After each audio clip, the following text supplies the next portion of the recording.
In the decades prior to the Civil War, the United States was growing rapidly.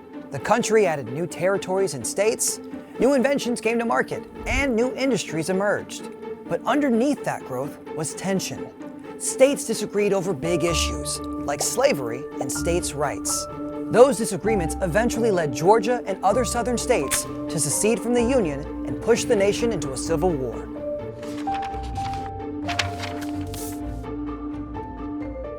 When Georgia was founded in 1732, slavery was banned under the trustees' rules.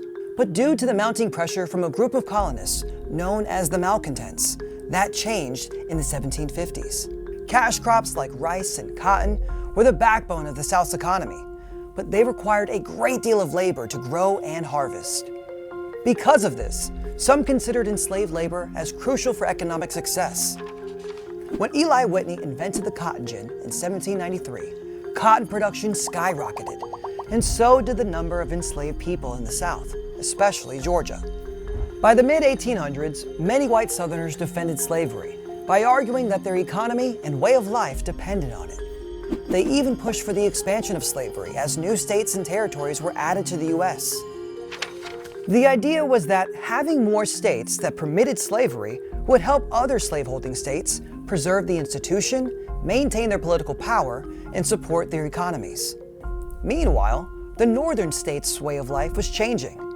Instead of its economy relying so heavily on agriculture, the North built factories, railroads, and cities. And its outlook on slavery was changing too. More and more Northerners wanted to abolish or end slavery.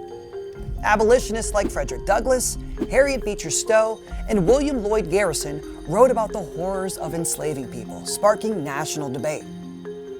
The growing difference between the North and the South created a cultural and political divide that would only get wider.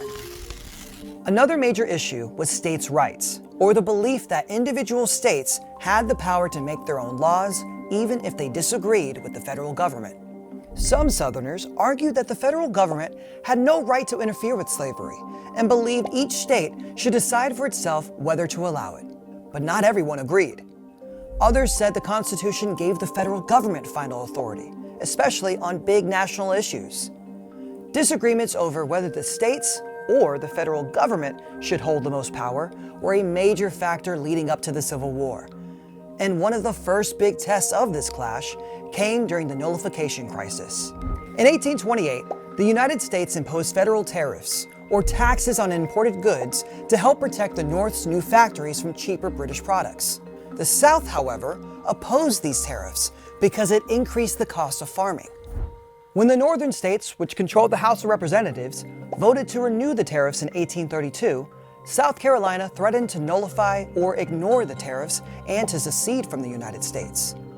President Andrew Jackson warned that he would use military force if South Carolina tried to leave the Union, and his threat was enough to keep the state from breaking away, for now. But the idea of secession stayed on the minds of people who cared deeply about the issue of states' rights, and it would become an even bigger issue in the decades to come. So, with all of this tension mounting, by the 1850s, the United States was more divided than ever. Questions about slavery and states' rights had fractured the nation, turning the North and the South into enemies. And soon, Georgia and the rest of the South would have to make a choice: stay in the Union or leave it.